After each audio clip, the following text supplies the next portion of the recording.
Bem-vindos à revisão do módulo 3. O módulo 3 faremos uma reflexão a respeito da origem de compliance, analisando toda a evolução histórica, legislativa e organizacional do Instituto e introduzindo conceitos básicos para a formação profissional de compliance. O combate à corrupção é o tom deste módulo, mergulhando em conceitos como compliance público, um tema ainda menos explorado que o privado, fiscal, criminal e acordo de leniência. A importância de posturas profissionais e éticas serão abordadas, visando uma uniformização do entendimento no sentido da aplicabilidade do compliance em todos os setores. Serão apresentadas também as leis 12.846 de 2013 e 13.303 de 2016, com foco nas suas peculiaridades. O conteúdo deste módulo são as normas anticorrupção e a lei 12.846 de 2013, a previsão expressa do compliance e as sanções, o compliance público e a lei 13.303 de 2016 e o compliance criminal e acordo de leniência com a sua importância do compliance fiscal para a prevenção de fraudes. Bom, mas sabemos onde nasceu a corrupção? Não exatamente, mas sabemos como ela é sustentada. A desigualdade social leva às questões morais e culturais, que por sua vez alimenta o alto custo-benefício da atividade, bem como o monopólio da decisão, o abuso do poder, que por fim causam deficiência de transparência nos controles internos e nos órgãos de fiscalização externa, impunidade e morosidade. Todos estes fatores se retroalimentam, mantendo a corrupção entre nós. E é isto que um excelente programa de compliance tem por evitar.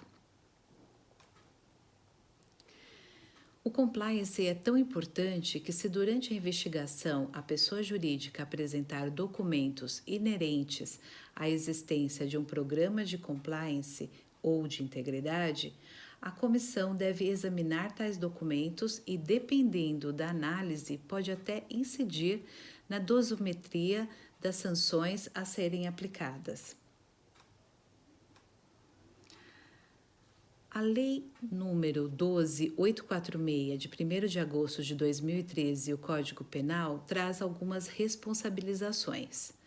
Ela trata especificamente, em seus primeiros artigos, sobre a responsabilização da pessoa sem excluir a responsabilidade individual dos dirigentes ou administradores, ou de qualquer pessoa natural, autora, coautora ou participe de ato ilícito.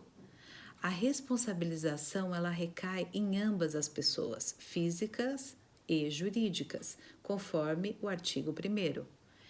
O artigo 1º fala justamente isto. Esta lei dispõe sobre a responsabilização objetiva administrativa e civil de pessoas jurídicas pela prática de atos contra a administração pública nacional ou estrangeira.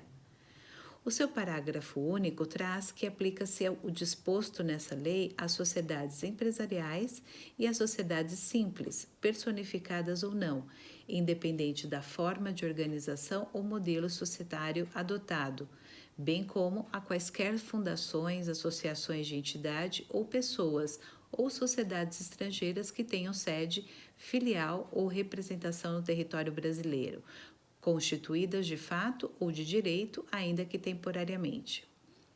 Apesar da divergência doutrinária de décadas a respeito da pessoa jurídica ter responsabilidade objetiva, a norma, no seu artigo 2º, elencou o seguinte: as pessoas jurídicas serão responsabilizadas objetivamente nos âmbitos administrativo e civil pelos atos lesivos previstos nesta lei, praticados em seu interesse ou benefício, exclusivo ou não. É evidente que a organização deve ser responsável pelos seus atos, pois, do contrário, continuaria agindo livremente e com as mesmas condutas que a levaram a praticar atos lesivos anteriormente. As sanções administrativas e cíveis são capazes de inibir uma conduta previamente ou, na pior das hipóteses, reprimir a repetição de outras ações capazes de infringir leis ou lesar indivíduos e empresas. Imputar responsabilidades também aos gestores da organização, apesar de a responsabilidade da empresa ser independente da responsabilização das pessoas naturais, foi um acerto da norma.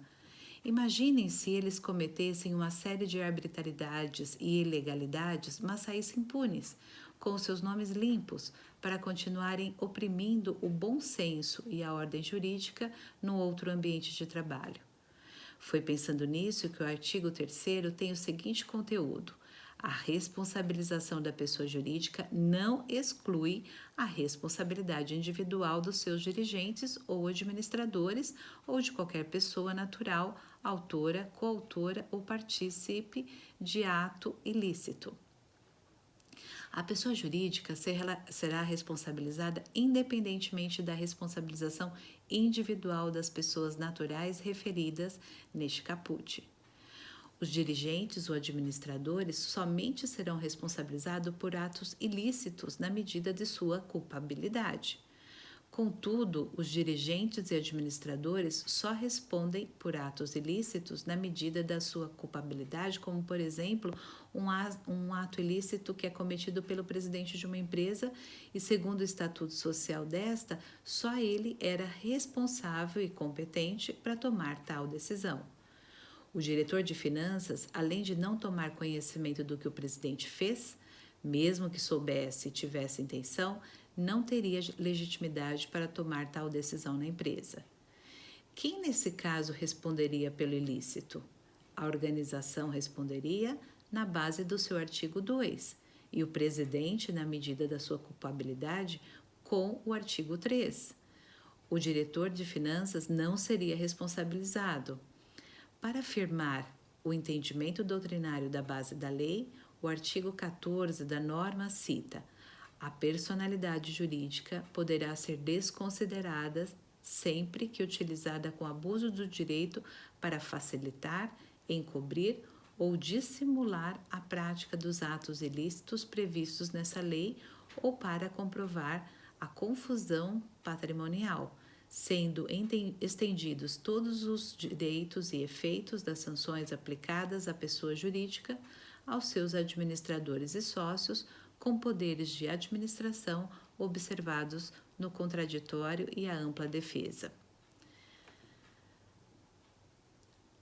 Na Lei 12.846, em seu artigo 6º e 7º, existem algumas sanções, e há também a Lei Anticorrupção, que trata de itens que serão levados em consideração na aplicação de sanções e no seu inciso 8, que diz o seguinte: a existência de mecanismos e procedimentos internos de integridade, auditoria e incentivo à denúncia de irregularidades e a aplicação efetiva do Código de Ética e de Conduta no âmbito da pessoa jurídica têm de ser respeitados. As sanções advindas da Lei 12.846 de 2013 podem ser administrativas ou judiciais. As administrativas serão aplicadas somente quando as pessoas jurídicas forem consideradas culpadas por atos lesivos e são as seguintes: multas e publicação extraordinária da decisão condenatória. O inciso mencionado trata-se do compliance, mecanismos e procedimentos internos de integridade, bem como códigos de ética, são instrumentos utilizados pelo Instituto para combater qualquer tipo de ilegitimidade, o que inclui a corrupção. A essência do compliance é essa: mudar a história das pessoas físicas e jurídicas, trazendo um novo tipo de pensamento no qual a prevenção e honestidade valem mais a pena do que a esperteza e desonestidade. Na visão de Carneiro, em 2016, nenhuma organização nasce para o insucesso. Pelo contrário, cada pessoa e empresa fundada, composta de sócios, diretores e funcionários, deseja prosperar. A prosperidade é válida, Mas o compliance, baseado nas suas diretrizes éticas, no que diz que não é qualquer custo, tem de ser analisado. Talvez uma empresa que implemente o compliance demore mais a crescer do que uma que prefira o caminho da corrupção. Mas a base dela será tão sólida e as suas raízes estarão tão profundas em valores morais, éticos e legais que dificilmente ventos causados por concorrentes ou crises econômicas irão destruir os seus sonhos. É evidente que uma das piores sanções é a referente às finanças, pois ninguém, seja empresa ou indivíduo, gosta de perder dinheiro. A partir do momento em que a pena começa a pesar na área financeira da empresa ou dos seus responsáveis, somente essa terrível possibilidade vai fazê-los avaliar bem se vale a pena correr tal risco, pois são muito pesadas. Para mensurarmos o tamanho do prejuízo, vamos analisar na esfera administrativa, que serão aplicadas às pessoas jurídicas consideradas responsáveis pelos atos lesivos previstos na lei as seguintes sanções: multa, publicação extraordinária da decisão condenatória e também todo afastamento em relação aos atos ilícitos. As publicações extraordinárias da decisão condenatória ocorrerão de forma no extrato de sentença e expensas da pessoa jurídica em meio de comunicação de grande circulação na área da prática da infração e de atuação de pessoa jurídica, ou, na sua falta, em publicação de circulação nacional, bem como por meio da afixação do edital pelo prazo mínimo de 30 dias no próprio estabelecimento ou no local de exercício da atividade, de modo visível ao público, e ao sítio eletrônico ou endereço eletrônico na rede mundial de computadores.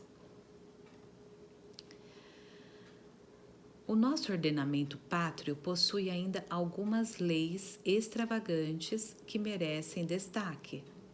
A Lei 8429 de junho de 92 é a Lei da Improbidade Administrativa. Logo em seguida, em 93, veio a Lei 8666, que fala sobre as licitações. A Lei 9605 de fevereiro de 98 é a de tutela à proteção do meio ambiente. A de 12683 de 2012 fala da Lei da Lavagem do Dinheiro. E a 12.850 de agosto de 2013 fala de organização criminosa. Falando um pouco sobre a Lei 13.303 de 2016, ou seja, bastante recente, também chamada de compliance público, ela fundamentalmente fala do Estatuto das Estatais. Traz uma única vez no seu texto a expressão compliance, ao determinar que o Estatuto Social deverá prever a possibilidade de que a área de compliance se reporte diretamente ao Conselho de Administração em situações em que se suspeite do envolvimento do diretor-presidente em irregularidades ou quando este se furtar à obrigação de adotar medidas necessárias em relação à situação a ele relatada. A principal função do compliance é de garantir que a própria pessoa jurídica atinja a sua função social, mantenha intactas a sua imagem e confiabilidade e garanta a própria sobrevida com a necessária honra e dignidade. O poder público não só deve submeter-se à legislação em comento, como deve dar o exemplo de boa-fé, legalidade e boa governança. A lei brasileira, em comento, trouxe como um dos seus maiores pilares as normas sobre a boa governança por parte da administração pública em todas as esferas do governo, federal, estadual e municipal. Vale lembrar que as empresas públicas, as sociedades de economia mista e as suas subsidiárias, apesar de serem classificadas como estatais, são pessoas jurídicas de direito privado. Desta forma, em virtude do disposto no artigo 173 da Constituição da República de 98, todas as entidades privadas que explorem atividade econômica devem ter o mesmo tratamento. Por isso, as estatais, com muito mais razão, devem estar inseridas nas práticas de compliance e auditoria interna. A Lei 13.303 de 2016 se preocupou também com uma das principais formas de desvio de verbas públicas, ou seja, a dispensa e ineligibilidade da licitação. O artigo 28 desta lei se preocupou em prever que os contratos com terceiros destinados à prestação de serviços às empresas públicas e à sociedade de economia mista, inclusive de engenharia e publicidade, a aquisição e alocação de bens, a alienação de bens e ativos integrantes do respectivo patrimônio ou a execução de obras a serem integradas a esse patrimônio, bem como a implementação de ônus reais sobre tais bens, serão precedidos de licitação nos termos dessa lei, ressaltadas as hipóteses previstas no artigo 29 e 30. Outra questão relevante introduzida nesta lei e no decreto 8.945, ambos de 2016, diz respeito à observância de requisitos mínimos de transparência, um dos pilares de compliance. A ideia de governança pública originou-se da governança corporativa. Segundo OCDE, a governança corporativa é definida como o conjunto de relações entre a administração de uma empresa, o seu conselho de administração, os seus acionistas e outras partes. Significa dizer que é um conjunto de práticas que tem por objetivo regular a administração e o controle das instituições. O compliance criminal, em termos gerais, seria a implicação das políticas e métodos capazes de identificar ilícitos penais, mas buscando principalmente a prevenção. O entendimento correto das obrigações fiscais é essencial para o crescimento das organizações, identificando o que se recebe e o que se paga. O direito penal e processual tipificam condutas puníveis e o processo para investigação, respectivamente. E sendo assim, antes de tudo, precisamos descobrir o que realmente é importante, ou um caminho do crime para depois aplicar praticamente em casos concretos. Nos artigos 16 e 17 da norma está previsto o acordo de leniência, que somente a autoridade máxima de cada órgão ou entidade pública poderá celebrar. Não exime a pessoa jurídica da obrigação de reparar integralmente o dano causado, sendo que o próprio acordo estipulará as condições necessárias para assegurar a efetividade da colaboração e o resultado útil do processo. Com base nos artigos 5º e 8º, os efeitos de acordo de leniência serão estendidos às pessoas jurídicas que integram o mesmo grupo econômico de fato ou de direito, desde que firmem acordo em conjunto, respeitadas as condições nelas estabelecidas. Previsto nos artigos 16 e 17 da norma, o acordo de leniência é uma benesse dada a alguém que não merecia, mas visando um bem maior, é firmado para que a justiça seja feita como um todo. É melhor que todos os agentes de uma operação criminosa sejam presos e que um deles tenha uma pena menor do que somente um cumpra sua pena com a sociedade e os demais fiquem livres.